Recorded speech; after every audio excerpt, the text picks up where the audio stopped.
Sir, ഒരു visitor ഉണ്ട്. സാറിന് അത്യാവശ്യമായിട്ട് മീറ്റ് ചെയ്യണമെന്ന് പറയുന്നുണ്ട്. റിസപ്ഷനിൽ നിന്നുള്ള ഫോൺ കോളിൽ മാഹിയുടെ നെറ്റിയൊന്ന് ചുളിഞ്ഞു. ആരാണെന്ന് ചോദിച്ചില്ലേ? മാഹി തിരക്കി. ചോദിച്ചു സാർ. മിസ്റ്റർ മനോജ്, സാറിൻ്റെ സണ്ണിലോയുടെ ഫ്രണ്ടാണെന്ന് പറയുന്നു. മുന്നിൽ നിൽക്കുന്ന മനോജിനെ നോക്കി റിസപ്ഷനിസ്റ്റ് പറഞ്ഞു. അകത്തേക്ക് വരാൻ പറയൂ. മാഹി അതും പറഞ്ഞ് സംശയത്തോടെ കോള് കട്ടാക്കി. അർജുൻ്റെ സുഹൃത്ത് എന്തിനാണ് തന്നെ കാണാൻ വരുന്നതെന്ന് സംശയം മാഹിയിൽ ഉടലെടുത്തു. ഒരു 5 മിനിറ്റ് ആകുമ്പോഴേക്കും ഒരു ചെറുപ്പക്കാരൻ ഡോർ നോക്ക് ചെയ്തതും മാഹി അകത്തേക്ക് വരാൻ അനുവാദം കൊടുത്തു. ഞാൻ മനോജ്, അർജുൻ്റെ ഫ്രണ്ടാണ്. അവൻ സ്വയം പരിചയപ്പെടുത്തി. ഇരിക്കടോ, മുൻപെപ്പോഴൊക്കെ കണ്ടതേ ഓർക്കുന്നു. പരിചയപ്പെടാൻ കഴിഞ്ഞില്ല. മാഹി അവൻ ഹസ്തദാനം കൊടുക്കവേ പറഞ്ഞു. അവനൊന്ന് ചിരിച്ചെന്ന് വരുത്തി. ഞാനിപ്പോൾ വന്നത് സീരിയസ് ആയൊരു കാര്യം സാറിൻ്റെ ശ്രദ്ധയിൽപ്പെടുത്താനാണ്. മനോജ് പറഞ്ഞു തുടങ്ങി. മാഹിയുടെ നെറ്റി വല്ലാതങ്ങ് ചുളിഞ്ഞു.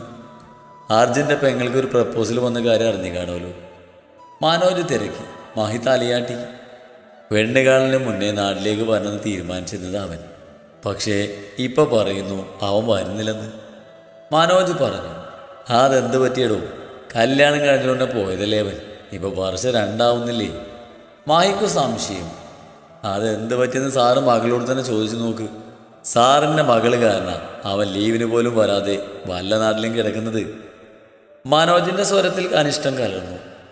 എൻ്റെ മോളോ? മായിക്കൊന്നും മനസ്സിലായില്ല. സാറിൻ്റെ മോള് തന്നെ. അവന് വർഷാവർഷം ലീവുണ്ട്. കഴിഞ്ഞ വർഷം അവൻ വരാഞ്ഞിട്ട് സാറ് കാര്യം എന്താണെന്ന് തിരക്കിയില്ലേ?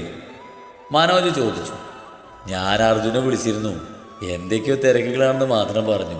പിന്നെ മീരയുടെ അമ്മയുടെ കേസിൻ്റെ കാര്യത്തിന് വേണ്ടിയുള്ള ഓട്ടത്തിലായതുകൊണ്ട് പിന്നെ അത് വിട്ടുപോയി. മാഹി വല്ലായ്മയോടെ പറഞ്ഞു. സാർ അത്രയെങ്കിലും ചെയ്തല്ലോ.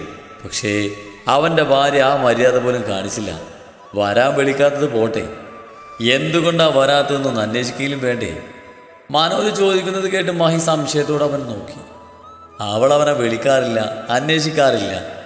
അത് പോട്ടേന്ന് വെക്കാം. അവൻ വിളിച്ച അവഗണനയും. അവൻ അവൾക്ക് ബുദ്ധിമുട്ടായാലെന്ന് കരുതി മാറി നിൽക്കുകയും ചെയ്തു. വർഷം 2 ആവുന്നു. അമ്മ കേസിൽപ്പെടുന്നതും മീര കടന്നു വന്ന സാഹചര്യവും എല്ലാം മനസ്സിലാക്കുന്നു. പക്ഷേ അതൊക്കെ മറവിലേക്ക് തള്ളിവിട്ട് സ്വന്തം ജീവിതത്തെപ്പറ്റി ചിന്തിക്കാൻ ആവശ്യത്തിലധികം സമയം അർജുൻ കൊടുത്തിട്ടുണ്ട്. 2 വർഷമായിട്ടും അവനവളൊന്ന് ഫോൺ ചെയ്യാൻ പോലും മടിയാണെന്ന് പറഞ്ഞാൽ എന്തൊരു ഗതികേടാണ്. അർജുൻ്റെ സ്ഥാനത്ത് ഞാനായിരുന്നെങ്കിൽ ഇങ്ങനെയൊന്നും ആയിരിക്കില്ല നടക്കുക. എന്നെ അംഗീകരിക്കാൻ കഴിയാത്ത ഭാര്യ ബന്ധം പിരിഞ്ഞ് അവിടെ വീട്ടിലിരുന്നേനെ. ഇതൊന്ന് സാറിനോട് പറഞ്ഞിട്ട് പോകാൻ വേണ്ടി വന്നതാ. അതും പറഞ്ഞ് മനോജ് ഇരുന്നിടന്ന് എഴുന്നേറ്റു. മഹി കേട്ടതൊന്നും വിശ്വസിക്കാൻ കഴിഞ്ഞില്ല. മകനും മരുമകളും സ്നേഹത്തോടെയാണ് കഴിയുന്നതാണ് കരുതിയിരിക്കുന്നത്. മറിച്ച് ചിന്തിക്കേണ്ട സാഹചര്യങ്ങൾ ഉണ്ടായിട്ടില്ല. മനോജ് മീരയുടെ പെരുമാറ്റവും അർജുൻ്റെ അവസ്ഥയും അർജുൻ അവളോടുള്ള ഇഷ്ടവും ഒക്കെ വിശദീകരിച്ച് കൊടുക്കുമ്പോൾ ഒരച്ഛനെന്ന നിലയിൽ മഹിയുടെ ശിരസ് കുനിഞ്ഞു പോയി. ജീവിതത്തിൽ ഒത്തിരി വേദനകൾ സഹിച്ചവളാണ് തൻ്റെ മകൾ. ആ മകൾ തന്നെ താലി കെട്ടിയവന് യാതൊരു കാരണവുമില്ലാതെ വേദനിപ്പിക്കുന്നു. ഞാനിതൊന്നും അറിഞ്ഞില്ല. അവർ നന്നായി ജീവിക്കുകയാണെന്ന് കരുതി. എൻ്റെ തിരക്കുകൾക്കിൽ അവരെ ശ്രദ്ധിക്കാൻ എനിക്ക് കഴിഞ്ഞില്ല.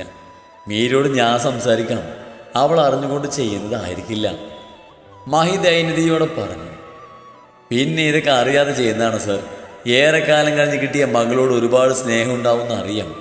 ആ സ്നേഹത്തിൻ്റെ പേരിൽ ഒരു ചെറുപ്പക്കാരുടെ ജീവിതം ഇല്ലാതാക്കി കളയരുത്. മീരയ്ക്ക് ഈ ബന്ധത്തിൽ താല്പര്യമില്ലെങ്കിൽ അത് തുറന്നു പറഞ്ഞ് മാന്യമായി അവൻ്റെ ജീവിതത്തിൽ നിന്ന് ഇറങ്ങിപ്പോവുക. മനോജ് പറയുന്നത് കേട്ട് മഹി ഞെട്ടി. അയാൾക്ക് ചിന്തിക്കാൻ പോലും കഴിയുന്നില്ല അവൻ്റെ വേർപിരിയൽ. അർജുൻ ഇത്തവണയും വന്നില്ലെങ്കിൽ അവൻ്റെ അമ്മയോടാവും ഞാനതൊക്കെ പറയാൻ പോകുന്നത്. ഈ കല്യാണം നടത്തിയവർ തന്നെ ഇതിലൊരു തീരുമാനം ഉണ്ടാക്കട്ടെ.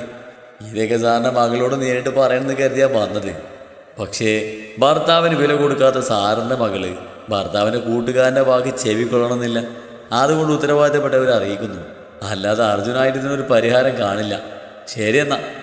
അത് പറഞ്ഞ് മറുപടിക്ക് കാത്തു നിൽക്കാതെ അവൻ അവിടെ നിന്ന് ഇറങ്ങിപ്പോയി. മഹിക്ക് മാത്രമേ കേട്ടപ്പോൾ സങ്കടം തോന്നി. 2 വർഷമായി അർജുൻ അനുഭവിക്കുന്ന സംഘർഷം മുറുക്കിയ മകളോട് ചെറുതല്ലാത്ത ദേഷ്യം തോന്നിപ്പോയി മഹിക്ക്. മഹി ഉടനെ തന്നെ മീരയുടെ ക്യാബിലേക്ക് പോയി.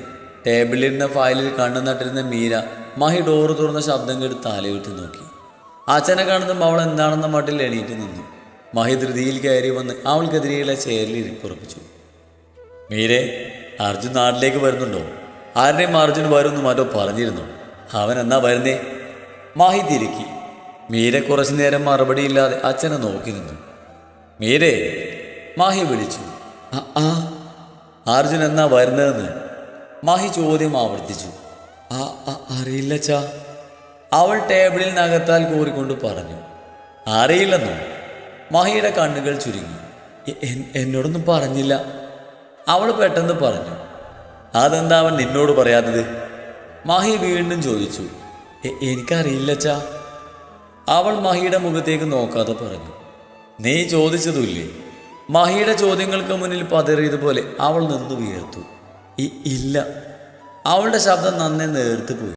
അതെന്താ നീ ചോദിക്കാതിരുന്നേ? നിന്നെ അവൻ വിളിക്കാറില്ലേ? മാഹിയുടെ മുഖത്ത് ദേഷ്യഭാവം തിരിച്ചറിഞ്ഞ മീര മൗനം പാലിച്ചു. ചോദിച്ചത് കേട്ടില്ലേ?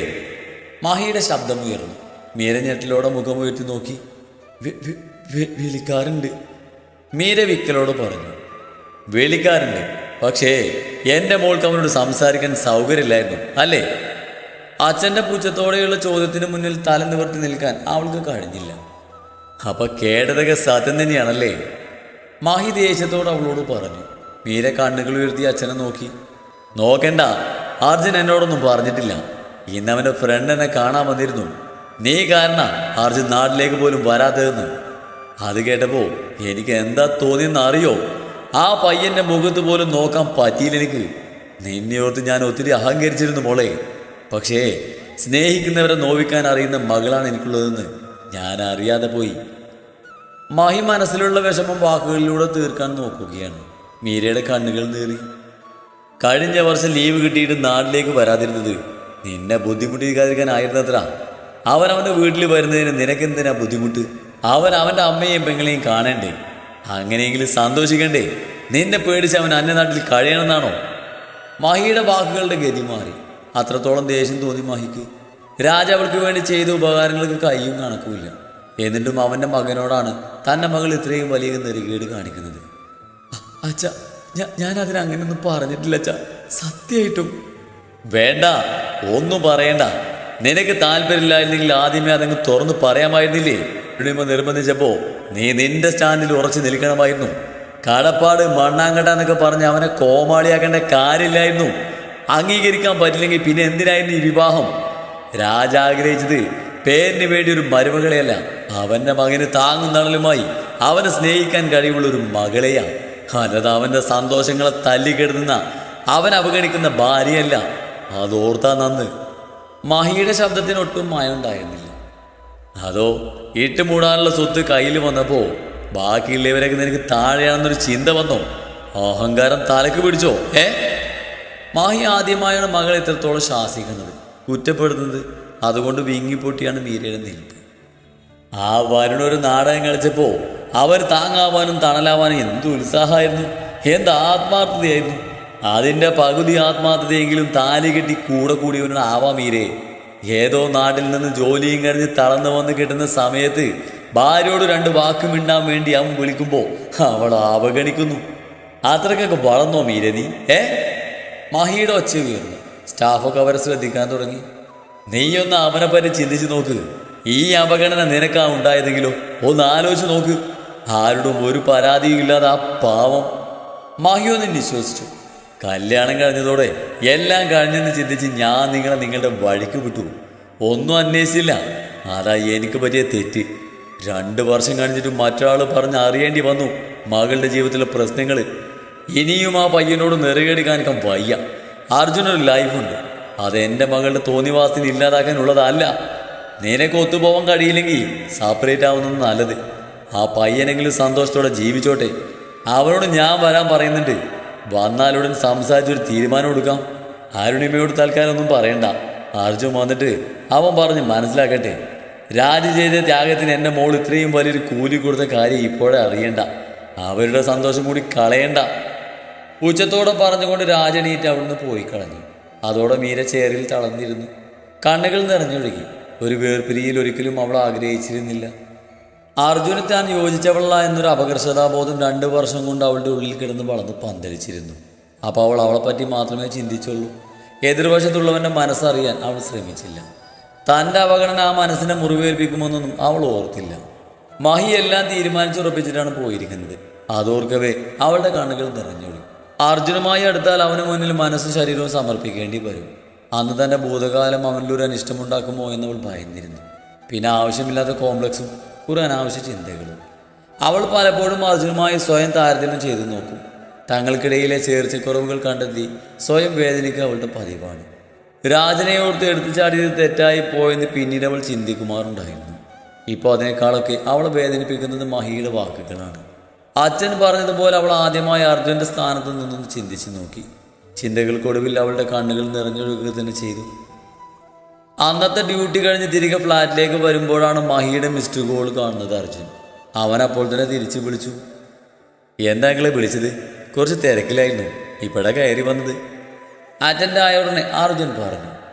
ഏയ് ഒന്നുമില്ല അർജുൻ, കുറച്ചു മുന്നേ അന്നിമ്മ വിളിച്ചിരുന്നു. നീ വരുന്നുണ്ടെന്ന് പറഞ്ഞു. നീ വന്നിട്ട് പെണ്ണുകാണൽ നടത്താമെന്നാ പറഞ്ഞ്. ആജയുടെ വീട്ടുകാർക്ക് തിരക്കുണ്ട്. ആജയുടെ സിസ്റ്റർ വിദേശത്തേക്ക് പോകാൻ നിൽക്കുക.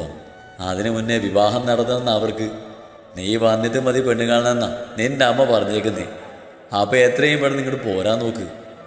മഹി വളരെയധികം സ്നേഹത്തോടെയാണ് അവനോട് സംസാരിച്ചത്. അത് പിന്നെ അങ്കിളെ ഞാൻ അവനെന്ത് പറയണമെന്ന് അറിയാതെയായി. വരുന്നില്ല എന്നാണ് പറയാൻ പോകുന്നതെങ്കിൽ വേണ്ട, എത്രയും പെട്ടെന്ന് ഇങ്ങോട്ട് വന്നേക്കണം. എൻ്റെ മോളെ താലി കെട്ടി വീട്ടിൽ കൊണ്ട് ചെന്നാക്കിയിട്ട് പോയ പോക്ക. ഒറ്റയ്ക്ക് ജീവിക്കാനാണെങ്കിൽ അവളെ നിനക്ക് കല്യാണം കഴിപ്പിച്ച് തരേണ്ട ആവശ്യമില്ലായിരുന്നു. മാഹി പറയുന്നത് കേട്ട് അവൻ മൗനം പാലിച്ചു നിന്നു. പെട്ടെന്ന് ഇതൊക്കെ പറയാൻ എന്താ കാരണമെന്നും അവൻ ഓർത്തു. ചില തീരുമാനങ്ങൾ എടുക്കാനുണ്ട്. അർജുൻ കഴിയും വേഗം വിടത്താൻ നോക്ക്. വരില്ല എന്നാണെങ്കിൽ അങ്ങോട്ട് വന്ന് കണ്ടോളാം ഞാൻ. അത്രയും നേരമുണ്ടായിരുന്ന സ്നേഹം മാറി മാഹിയുടെ ശബ്ദത്തിൽ ഭയങ്കര ഗൗരവം പോലെ തോന്നിയവന്. എന്താ അർജുന് വരാൻ ബുദ്ധിമുട്ടുണ്ടോ? ആ സംസാരത്തിൽ എന്തോ പ്രശ്നമുള്ളതായി തോന്നി അർജുന്. ഇല്ലെങ്കിൽ ഞാൻ വരാം.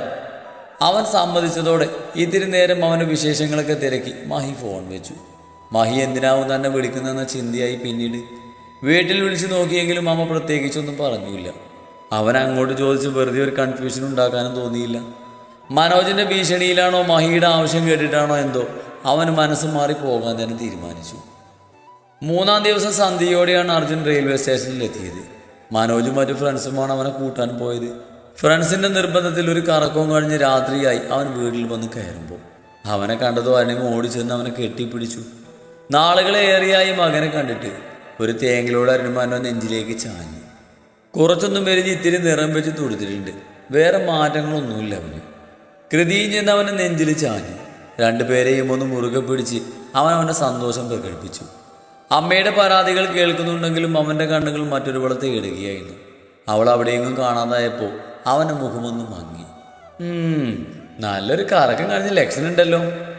അവൻ ഡ്രോപ്പ് ചെയ്തിട്ട് പോയ കാറിലിരുന്ന് അവൻ്റെ സുഹൃത്തുക്കളെ കണ്ടിട്ടാണ് കൃതി ചോദിച്ചത്. അതിനവൻ കണ്ണു ചിമ്മി ചിരിച്ചു. വാ, അമ്മ കഴിക്കാൻ എടുത്തു വെക്കാം. അരുണിമ മകനെ സ്നേഹത്തോടെ വിളിച്ചു. ഞാൻ കഴിച്ചിട്ട് അമ്മ വന്നത്, നിങ്ങൾ കഴിക്കും, എനിക്കൊന്ന് ഫ്രഷ് ആവണം. അവൻ തൻ്റെ ബാഗ് കൃതിയെ ഏൽപ്പിച്ചുകൊണ്ട് പറഞ്ഞു. അമ്മ കഷ്ടപ്പെട്ട് മോൻ ഇഷ്ടപ്പെട്ടതൊക്കെ ഉണ്ടാക്കി വെച്ചിട്ട് ഇപ്പം എന്തായി? ഇതിനൊക്കെ ഞാൻ തന്നെ കഴിച്ച് തീർക്കണ്ടേ? കൃതി അമ്മയെ നോക്കി താടിക്ക് കൈ കൊടുത്തു. അരുണിമയുടെ മുഖത്തൊരു കുഞ്ഞൊരു നിരാശ. അവന്മാരെ നിർബന്ധിക്കുക എങ്ങനെയാ വേണ്ടെന്ന് പറയുന്നേ? വയറ് ഫുള്ളാണ്. എന്നാലും കുഴപ്പമില്ല, ഞാൻ ഫ്രഷായി വന്നിട്ട് നമുക്ക് ഒരുമിച്ചിരിക്കാം പോരെ? അവൻ സ്നേഹത്തോടെ പറഞ്ഞപ്പോൾ അരുണിമയുടെ മുഖവും തെളിഞ്ഞു.